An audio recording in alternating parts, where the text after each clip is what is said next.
ನಮಸ್ಕಾರ. N R news ಕನ್ನಡಗೆ ಸ್ವಾಗತ ಸುಸ್ವಾಗತ. ಹೋಗಿ ಗಿಡಕ್ಕೆ ಮಾತಾಡಿಸ್ತಾರೆ.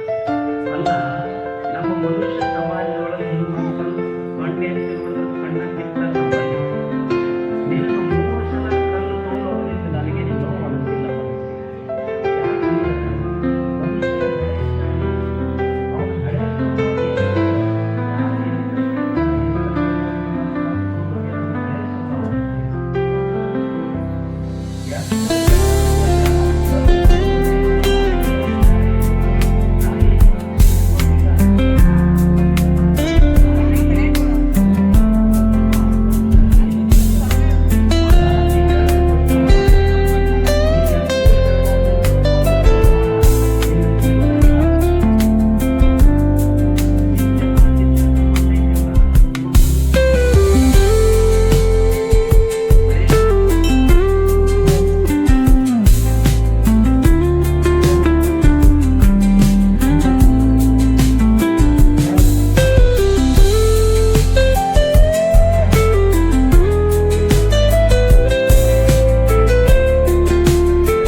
ಇಲ್ಲ ಹೋಗಿ ಮಾಡಿದ್ದ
ಶ್ರೀ ಬಸವೇಶ್ವರ ಜಾತ್ರಾ ಮಹೋತ್ಸವದ ಭವ್ಯವಾದ ಕಾರ್ಯಕ್ರಮಕ್ಕೆ ನಮ್ಮೂರಿನ ಪರಮ ಪೂಜ್ಯರು ನಿರಂಜನ ಪ್ರಣವ ಸ್ವರೂಪಿಗಳು ಆಗಿರುವಂತಹ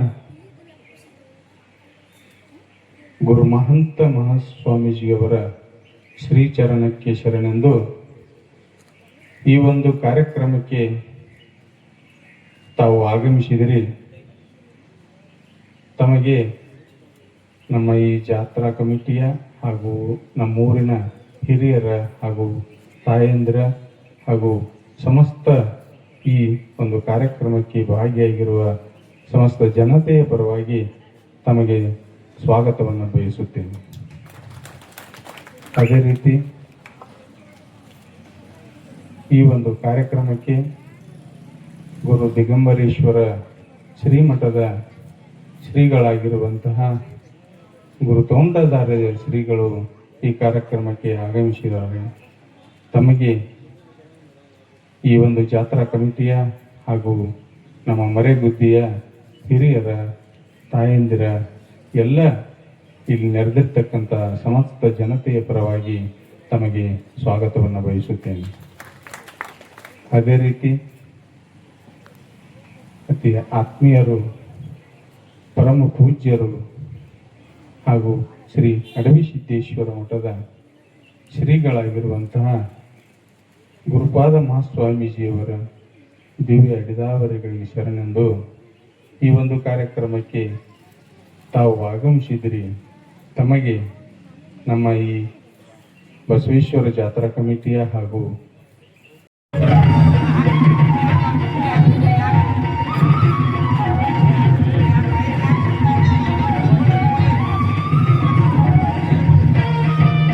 ಓಂ ಶ್ರೀ ಗುರು ಬಸವಲಿಂಗಾಯ ನಮಃ.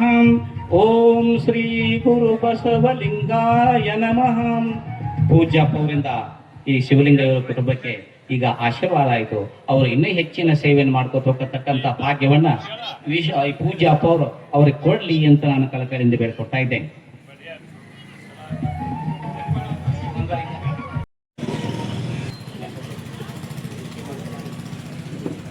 ಬಸವೇಶ್ವರ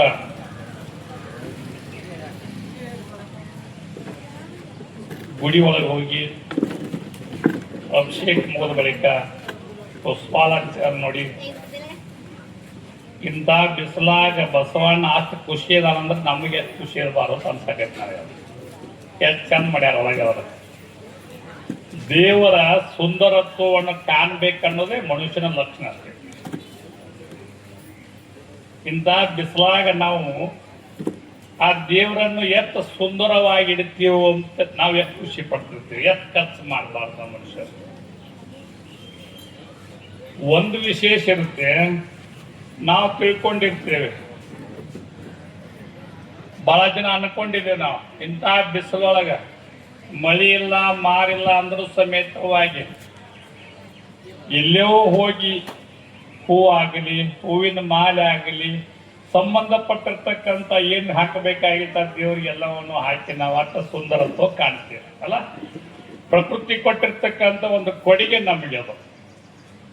ನಾವು ಪ್ರಕೃತಿಗೇನು ಕೊಟ್ಟಿಲ್ಲ, ಕೊಟ್ಟರೆ ನೋಡಿರ್ಬೇಕಾದ್ರೆ ನೀವು ನೀವೇನಾದ್ರೂ ಕೊಟ್ಟಿದ್ರೆ ಹೇಳಿರ್ಬೇಕಾರೆ ಪ್ರಕೃತಿಗೆ ಇಳೆ ನಿಮ್ಮ ದಾನ, ಬೆಳೆ ನಿಮ್ಮ ದಾನ, ಸುಳಿದು ಸೂಸುವ ಗಾಳಿ ನಿಮ್ಮ ದಾನ, ನಿಮ್ಮ ದಾನವನ್ನುಂಡು ಅನ್ಯರ ಹೊಗಳುವ ಕುನ್ನಿಗಳೇನೆಂಬೆ ರಾಮನಾಥ ತಿಳ್ಕೊಂಡು ದೇವರ ರಾಶಿ ಮಾರೊಂದು ಪ್ರಶ್ನೆ ಮಾಡ್ತಾರ ನಾವು. ಓ ಮನುಷ್ಯನೇ, ನೀನೇನಾದ್ರೂ ಪಟ್ಟಿ ಏನು ಕೊಡುಗೆ ಇಲ್ಲಿ? ನೀ ಏನು ಕೊಟ್ಟಿಲ್ಲ. ನೀ ಕೊಟ್ಟದ್ದು ಒಂದೇ ಇಲ್ಲಿ, ಒಂದಿಷ್ಟು ಮಕ್ಕಳ ಆಟ ಹುಟ್ಟಿಸಿ ಕೈ ಬಿಟ್ಟಿರ್ತೀವಿ, ಮತ್ತೊಂದೇನು ಕೊಟ್ಟಿಲ್ಲ. ಹೇಗೆ ನೀವೇನಾದ್ರು ಕೊಟ್ಟಿದ್ರೆ ಮನುಷ್ಯನಿಗೆ ಮಾಡ್ತಾನೆ ಉಪಕಾರ ಹೊರತು ಪ್ರಕೃತಿಗೆ ಏನೋ ಮಾಡೋದಿಲ್ಲ. ಪ್ರಕೃತಿಯನ್ನು ಎಷ್ಟು ಚಲೋ ನಾವು ಉಪಯೋಗ ಮಾಡ್ತೇವೆ ಅಷ್ಟು ನಮಗೆ ಸುಂದರವಾಗಿರುತ್ತೆ. ಎಷ್ಟು ಚಲೋ ನಾವು ಪ್ರಕೃತಿಯನ್ನು ಕೆಡಿಸ್ತೇವೋ ಅಷ್ಟು ನಾವು ಅಕ್ರಾಳ ವಿಕ್ರಾಳವಾಗಿ ಹೇಳಿದ್ರು. ಅಡವಿ ಸಿದ್ದೇಶ್ವರ ಮಠದ ಶ್ರೀಗಳವರು ಪ್ರಕೃತಿ, ಪರಿಸರ, ದೇವರು, ಜೀವನ ಅನ್ನುವುದನ್ನ ಬಹಳಷ್ಟು ಸವಿಸ್ತರವಾಗಿ ತಮಗೆಲ್ಲ ತಿಳಿಪಡಿಸಿದ್ದಾರೆ. ಇವತ್ತಿನ ದಿನಮಾನದೊಳಗ ನಾವು ಪರಿಸರಕ್ಕೆ ಆದ್ಯತೆಯನ್ನು ಕೊಡದೇ ಹೋದ ಕಾರಣ ಪರಿಸರ ಅಸಮತೋಲನವಾಗಿದೆ. ನಾವೆಲ್ಲ ಹೇಳ್ತಾ ಇದ್ದೇವೆ ಕಾಲ ಬದಲಾಗಿದೆ. ಕಾಲ ಏನು ಬದಲಾಗಿಲ್ಲ, ಪರಿಸರವನ್ನು ನಾವು ಕೆಡಿಸಿದ್ದೇವೆ ಬಂಧುಗಳೇ. ಮನೆಗೊಂದು ಮರ ಇರಬೇಕು. ಯಾವ ರೀತಿಯಾಗಿ ಮನೆಗೆ ಒಂದು ಮಗು ಹೇಗೆ ಅವಶ್ಯಕತೆಯೋ ಮನೆಗೊಂದು ಮರ ಅವಶ್ಯ ಇರಲೇಬೇಕು. ಊರಿಗೊಂದು ಅಡವಿ ಇರಬೇಕು, ಊರಿಗೊಂದು ಅರಣ್ಯ ಇರಬೇಕು.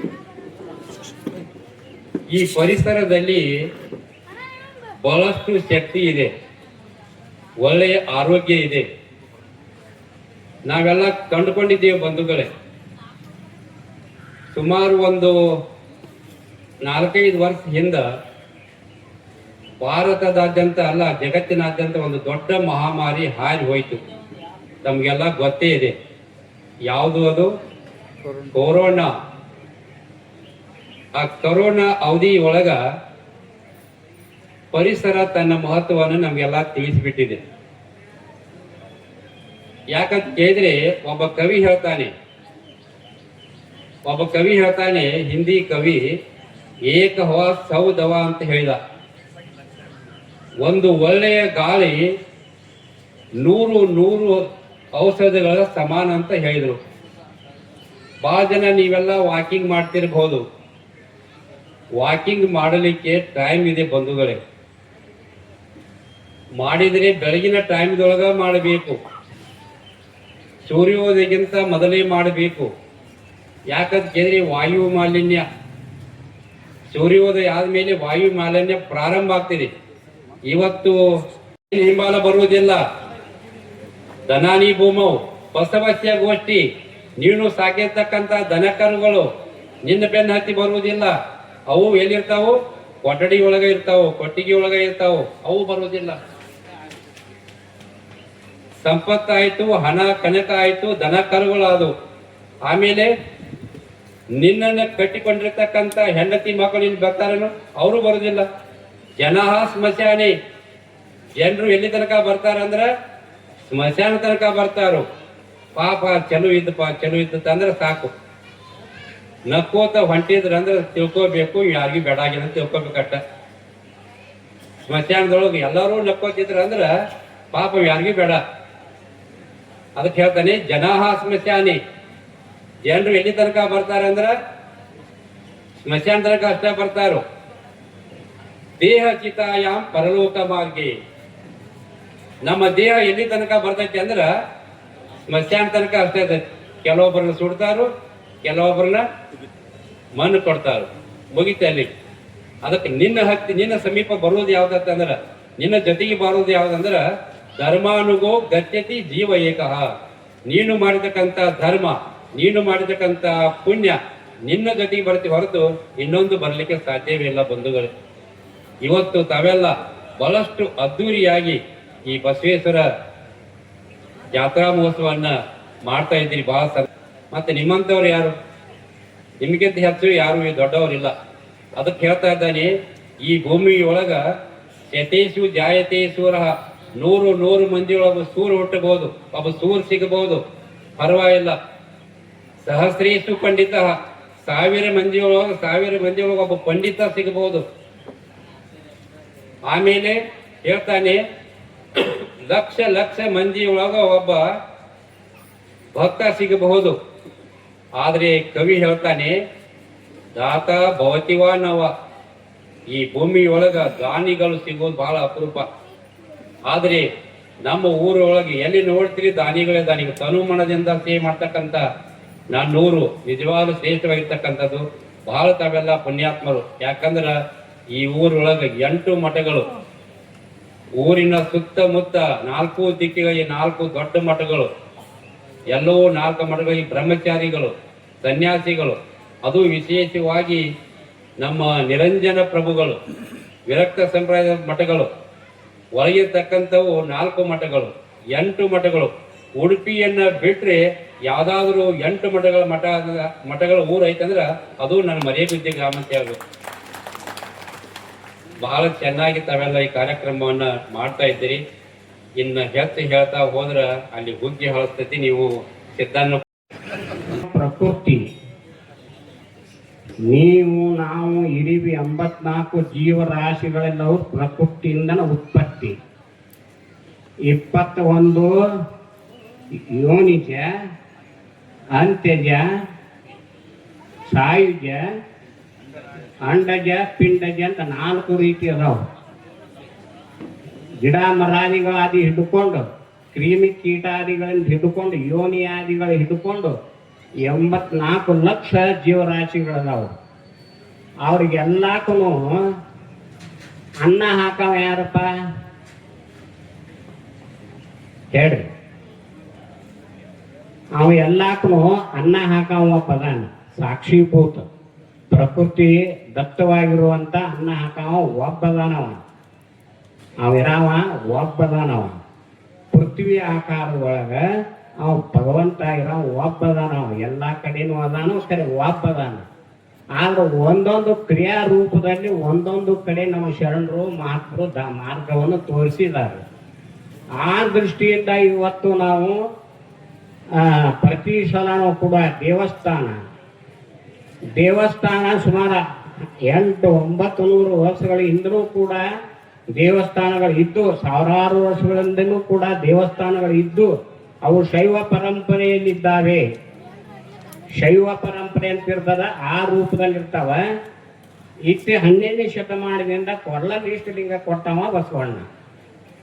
ಆ ಲಿಂಗದ ಸಕ್ಕಿಲನ್ನ ಯಾರು ತಿಳ್ಕೋತಾರ, ಅಂಗದ ಮೇಲೆ ಲಿಂಗ ಇದ್ದಾತನೇ ಸಂಗಮನಾಥನೆಂದೇ.